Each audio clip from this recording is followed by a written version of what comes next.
Hello అందరికి నమస్తే. అందరు ఎట్లున్నారు? I hope you all good.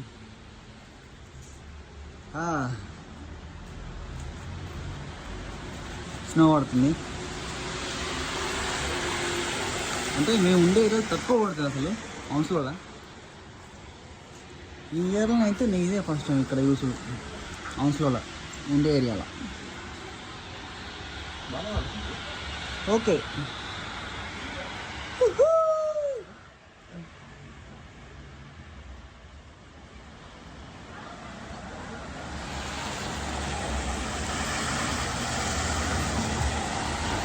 ఇంకా స్కాట్లాండ్ అయితే ఇప్పుడు ఇంకా మొత్తం ఫుల్ ఉంటుంది కదా కానీ ఈస్ట్ హామ్ కూడా బాగానే ఉంటుంది, బాగా పడుతుంది సార్. ఇంకా ఈస్ట్ హామ్ను హిల్ఫోర్డ్ సైడ్